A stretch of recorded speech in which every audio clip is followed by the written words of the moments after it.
Hello student, welcome back to my YouTube channel. मैं हूँ राबिया। आज हम स्टार्ट करने जा रहे हैं नीट बायोलॉजी का एक इम्पॉर्टेंट चैप्टर जिसका नाम है बॉडी फ्लूइड एंड सर्कुलेशन। तो ज़्यादा टाइम ना वेस्ट करते हुए चलिए स्टार्ट करते हैं। आपने पहले भी पढ़ा है कि हर लिविंग सेल को न्यूट्रिएंट, ऑक्सीजन और दूसरी चीज़ों की लगातार सप्लाई चाहिए होती है। साथ ही जो वेस्ट या हार्मफुल सब्सटेंस सेल के अंदर बनती हैं उनको कंटिन्यूस तौर पर बॉडी से बाहर ले जाना ज़रूरी होता है और एक ताकि हेल्दी टिश्यू जो है वो आसानी से काम कर सकें। इसलिए बॉडी के अंदर ऐसे एफिशिएंट मैकेनिज्म का होना बहुत ज़रूरी है जो सब्सटेंस को सेल तक पहुंचाएं और सेल से वेस्ट को वापस ले जाएं। एनिमल्स के अलग अलग ग्रुप ने ट्रांसपोर्ट के लिए अलग अलग तरीके इवॉल्व किए हैं। जैसे सिंपल ऑर्गेनिज्म के अंदर हम देखें स्पॉन्ज और सिलोन्ट्रेट के अंदर जो इनकी बॉडी होती है वो पानी को बॉडी कैविटीज़ के थ्रू सर्कुलेट करते हैं, जैसे उनके सेल न्यूट्रिएंट और गैसेज एक्सचेंज कर पाते हैं। लेकिन कॉम्प्लेक्स ऑर्गेनिज्म में बॉडी के अंदर एक स्पेशल फ्लूइड यूज़ होता है जो सब्सटेंस को ट्रांसपोर्ट करते हैं। हायर ऑर्गेनिज्म के अंदर अगर हम देखें तो इंक्लूडिंग ह्यूमन, ब्लड जो होता है सबसे कॉमनली बॉडी फ्लूइड जो होता है ये ट्रांसपोर्ट करता है ऑक्सीजन को और वेस्ट मटेरियल को। ब्लड के अलावा एक और बॉडी फ्लूइड भी होता है जिसे कहते हैं लिम्फ, जो स्पेसिफिक सब्सटेंस को ट्रांसपोर्ट करने में मदद करता है। इस चैप्टर में हम ब्लड और लिम्फ की कंपोजिशन और प्रॉपर्टीज़ के बारे में पढ़ेंगे और साथ ही ब्लड सर्कुलेशन के मैकेनिज्म को भी डिटेल में समझेंगे। सबसे पहला हमारा टॉपिक है ब्लड। ब्लड एक फ्लूइड स्पेशल कनेक्टिव टिश्यू है। इसके दो कंपोनेंट होते हैं, एक होता है प्लाज्मा, एक फॉर्म्ड एलिमेंट। प्लाज्मा जो होता है फ्लूइड पार्ट होता है और फॉर्म्ड एलिमेंट में देखने को मिलते हैं RBC, WBC and platelet. Plasma के अंदर अगर हम देखें ये स्ट्रा कलर्ड होता है, विस्कस फ्लूइड होता है। ब्लड का लगभग 55% प्लाज्मा होता है। प्लाज्मा के अंदर अगर हम देखें तो 90 से 92% पानी देखने को मिलता है, 6 से 8% प्रोटीन देखने को मिलते हैं। मेन प्रोटीन कौन कौन सी होती हैं? Fibrinogen, globulin and albumin. Fibrinogen जो होती है ब्लड क्लॉटिंग के लिए होती है। ग्लोबुलिन जो बॉडी के डिफेंस मतलब इम्यूनिटी स्ट्रॉन्ग करती है और ग्लोबुलिन ऑस्मोटिक बैलेंस मेंटेन करता है। ठीक है, इसके अलावा प्लाज्मा में देखने को जो मिलते हैं मिनरल्स वगैरह, न्यूट्रिएंट और क्लॉटिंग फैक्टर भी देखने को मिलते हैं। मिनरल देखने को मिलते हैं sodium, calcium, magnesium, chloride ion, bicarbonate ion. और न्यूट्रिएंट अगर हम देखें प्लाज्मा के अंदर glucose, amino acid and lipid. फिर अगर हम क्लॉटिंग फैक्टर देखें जो इनएक्टिव फॉर्म में प्रेजेंट होते हैं, सीरम जो होता है इसे कहा जाता है प्लाज्मा माइनस क्लॉटिंग फैक्टर। अब है फॉर्म्ड एलिमेंट। फॉर्म्ड एलिमेंट जो होते हैं ये 45% होते हैं ब्लड का। सबसे पहले देखते हैं हम एरिथ्रोसाइट जिसे कहते हैं आरबीसी, जो सबसे ज़्यादा क्वांटिटी में देखने को मिलते हैं। एक अडल्ट मेल के अंदर अगर हम देखें तो आरबीसी जो होते हैं 5 to 5.5 मिलियन होते हैं। आरबीसी जो होते हैं ये रेड बोन मैरो में बनते हैं। मेमल्स के अंदर जो आरबीसी होते हैं उनके अंदर न्यूक्लियस एब्सेंट होता है। शेप अगर हम देखें तो बाइकनकेव होती है। हीमोग्लोबिन जो होता है इसमें आयरन प्रेजेंट होता है और फंक्शन होता है ऑक्सीजन और कार्बन डाइऑक्साइड को ट्रांसपोर्ट करना। हमने पिछले चैप्टर में पढ़ा था कि जो आरबीसी है ये कितनी परसेंटेज कार्बन डाइऑक्साइड की जो है वो लेकर जाता है और कितनी परसेंटेज जो है वो ऑक्सीजन की लेकर जाता है आरबीसी।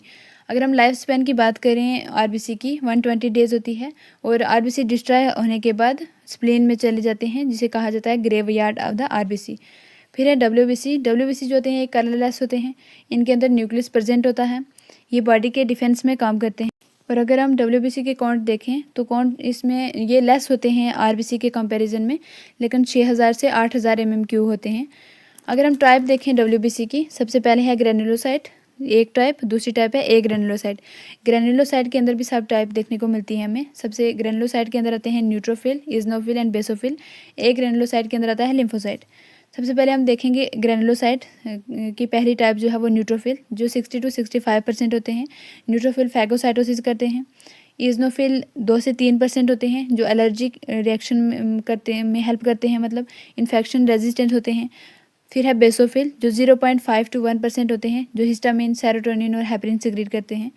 फिर है एक ग्रेनुलोसाइट जिसकी दो टाइप हैं आगे, लिम्फोसाइट एंड मोनोसाइट। लिम्फोसाइट जो होते हैं 20 to 25% होते हैं। मोनोसाइट जो होते हैं 6 to 8% होते हैं। लिम्फोसाइट की दो मेजर टाइप होती हैं, एक होती हैं बी सेल, एक टी सेल। बी सेल जो होते हैं ये एंटीबॉडी मीडिएटेड इम्यूनिटी देते हैं और टी सेल जो होते हैं सेल मीडिएटेड इम्यूनिटी देते हैं। ठीक है, अब है मोनोसाइट जो 6 to 8% होते हैं और फैगोसाइटोसिस में हेल्प करते हैं। फिर है प्लेटिलेट जिन्हें थ्रोम्बोसाइट भी कहा जाता है या सेल के फ्रेगमेंट भी कहा जाता है। अगर हम इनका काउंट देखें 1.5 लाख से लेकर 3.5 लाख तक काउंट है प्लेटिलेट का। बोन मैरो के मेगा कैरियोसाइट से बनते हैं प्लेटिलेट। ठीक है, बोन मैरो के अंदर मेगा कैरियोसाइट सेल पाए जाते हैं जिनसे बनते हैं प्लेटिलेट। मेगा कैरियोसाइट जो है सेल हैं और इनके फ्रेगमेंट से बनते हैं प्लेटलेट। याद रखना ये पॉइंट, ठीक है। अगर हम फंक्शन देखें प्लेटलेट का तो ये ब्लड क्लॉटिंग में हेल्प करते हैं, और अगर प्लेटलेट की जो काउंट है ये कम हो जाए तो एक्सेसिव ब्लीडिंग देखने को हमें मिलती है। अब देखते हैं ब्लड ग्रुप। दो मेन सिस्टम होते हैं ब्लड ग्रुप के, एक ABO ब्लड ग्रुपिंग और दूसरा है RH ग्रुपिंग। सबसे पहले देखते हैं ABO ब्लड ग्रुपिंग। RBC की सरफेस पर एंटीजन A और एंटीजन B देखने को मिलती है और प्लाज्मा में एंटी A और एंटी B देखने को मिलती है उसके अगेंस्ट। अगर हम ब्लड ग्रुप देखें A के अंदर एंटीजन A देखने को मिलेगा, एंटीबॉडी B देखने को मिलेगी, और किसको डोनेट कर सकते हैं, मतलब डोनर क्या कौन कौन से हो सकते हैं ब्लड ग्रुप A के, A और O वाले, ठीक है। अगर हम ब्लड ग्रुप बी को देखें, इसके अंदर एंटीजन बी देखने को मिलता है, एंटीबॉडी ए देखने को मिलती है, और डोनर बी और ओ हो सकते हैं ब्लड ग्रुप बी के, ठीक है, सॉरी। अगर हम ब्लड ग्रुप ए बी के देखें, ब्लड ग्रुप ए बी के अंदर एंटीजन ए प्लस बी दोनों पाई जाती हैं, लेकिन एंटीबॉडी कोई भी नहीं पाई जाती ए बी के अंदर, और डोनर जो होते हैं सारे हो सकते हैं आल, ठीक है। अगर हम ब्लड ग्रुप ओ के अंदर देखें, इसके अंदर एंटीजन हमें कोई भी नहीं देखने को मिलता, और एंटीबॉडी देखने को मिलती है प्लाज्मा के अंदर ए और बी, ठीक है। एंटीजन जो होता है ये याद रखना, एंटीजन आरबीसी की सरफेस पर पाए जाते हैं, और एंटीबॉडी जो होती है ये प्लाज्मा के अंदर देखने को मिलती हैं। जो ओ ब्लड ग्रुप होता है ये यूनिवर्सल डोनर होता है, और ए बी ब्लड ग्रुप जो होता है यूनिवर्सल रेसिपिएंट होता है। अब है RH ग्रुपिंग। RH एंटीजन जो होती है जिसके अंदर प्रेजेंट होती है वो RH पॉजिटिव, RH अगर नहीं प्रेजेंट एंटीजन तो उसे कहा जाता है RH नेगेटिव। RH इनकम्पेटिबिलिटी जो होती है प्रेगनेंसी में देखी जाती है। RH नेगेटिव मदर है प्लस RH पॉजिटिव फीटस होगा तो फर्स्ट प्रेगनेंसी जो होती है वो यूजली सेफ होती है, और सेकंड प्रेगनेंसी में एंटीबॉडीज जो होती है फीटस की ये डिस्ट्रॉय करती हैं RBC को, और डिजीज़ देखने को मिलती है एरिथ्रोब्लास्टोसिस फीटैलिस, ठीक है।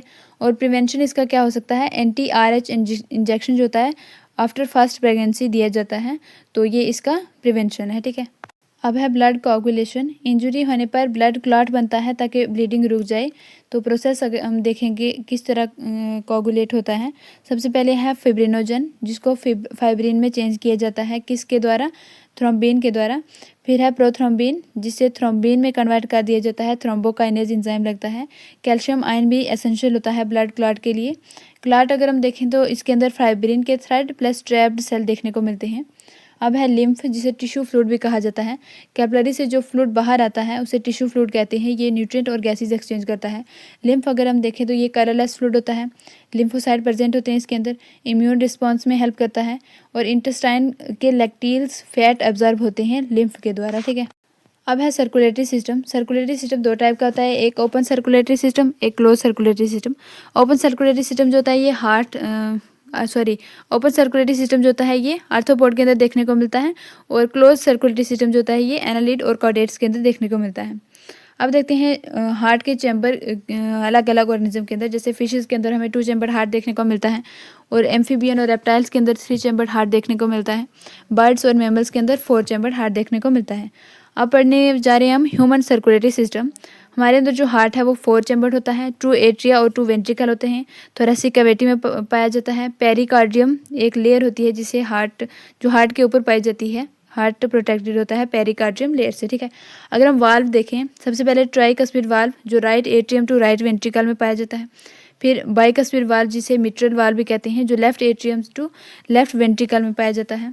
फिर है सेमील्यूनर वाल्व जो अरोटा और पल्मोनरी आर्टरी में देखने को मिलता है। अब देखते हैं नोडल टिश्यू कौन कौन से देखने को मिलते हैं। SAN देखने को मिलता है, जिसे pacemaker of the heart भी कहा जाता है, जो 70 to 75 टाइम जो होता है बीट बढ़ा देता है हार्ट की।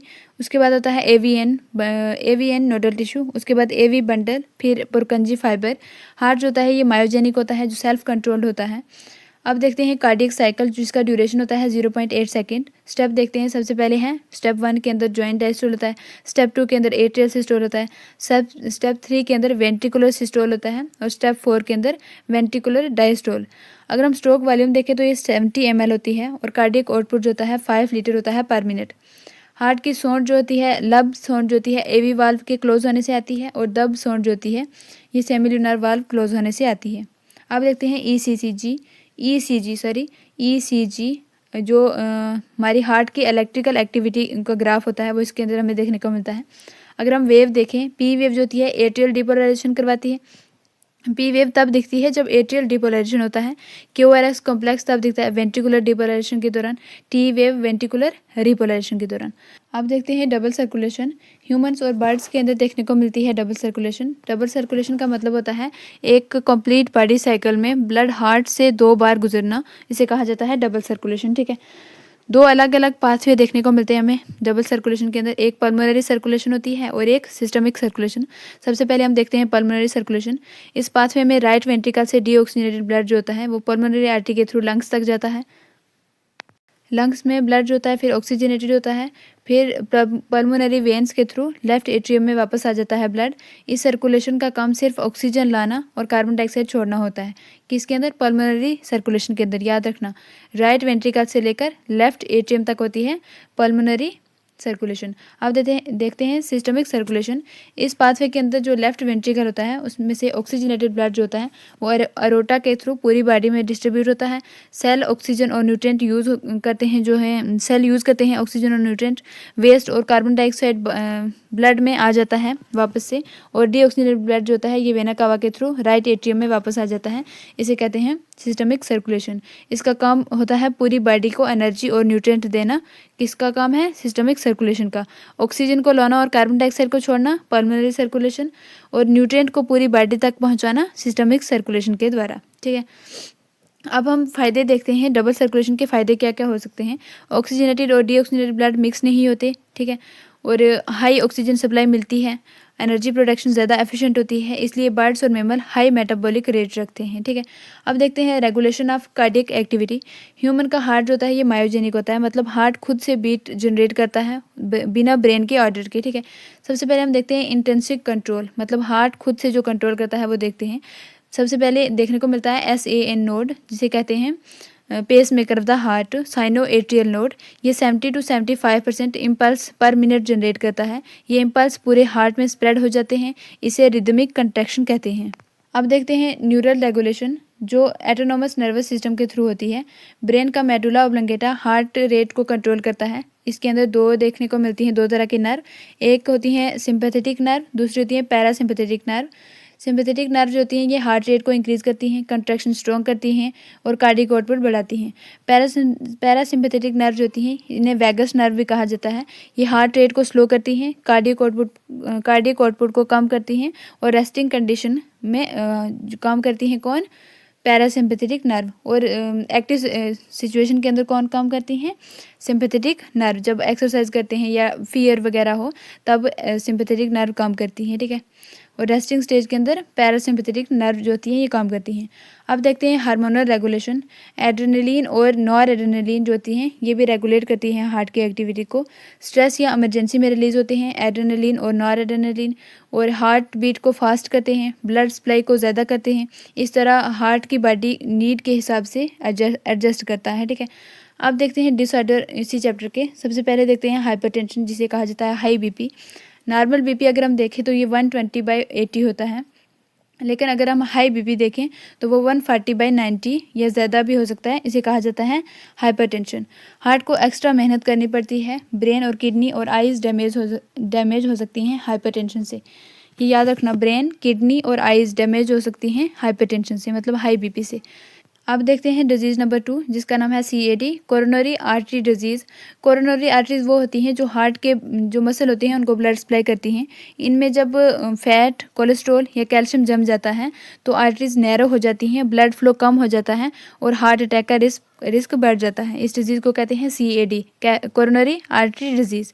फिर डिजीज़ नंबर 3 है, जिसका नाम है एंजाइना पेक्टोरियस। इसके अंदर देखने को मिलता है हमें चेस्ट पेन या प्रेशर सा फील होता है जब हार्ट मसल को इनफ ऑक्सीजन नहीं मिलती, फिजिकल एक्टिविटी या स्ट्रेस ज़्यादा होने की वजह से। टेम्परेरी पेन होता है, लेकिन वार्निंग साइन होता है एंजाइना पेक्टोरिस के अंदर। अब है हार्ट फेलियर। हार्ट फेलियर के अंदर हार्ट जो होता है ये वीक हो जाता है, बॉडी की नीड के हिसाब से ब्लड पंप नहीं कर सकता प्रॉपरली, और लॉन्ग टर्म कंडीशन के अंदर हार्ट फेलियर देखने को मिलता है। अब देखते हैं हार्ट अटैक। हार्ट अटैक जो होता है ये अलग होता है हार्ट फेलियर से। हार्ट अटैक के अंदर मायोकार्डियल इन्फेक्शन देखने को मिलता है, कोरोनरी आर्टरी ब्लॉक हो जाती है और हार्ट मसल को ऑक्सीजन नहीं मिलती, मसल जो होते हैं वो फिर डैमेज हो जाते हैं। सडन चेस्ट पेन देखने को मिलता है, स्वेटिंग, नोजिया। फिर है कार्डियक अरेस्ट, जहाँ पर हार्ट अचानक ब्लड पंप करना जो है वो बंद कर देता है, कोई भी पल्स नहीं होती, नो ब्रीदिंग, तुरंत जो होती है बेहोशी होती है, और ये मोस्ट डेंजरस होता है कार्डियक अरेस्ट। तो ये था हमारा चैप्टर, आज हमने लाइन बाय लाइन एनसीईआरटी के अकॉर्डिंग किया। तो मिलते हैं नेक्स्ट वीडियो में, तब तक के लिए keep learning, keep growing. Thank you for listening.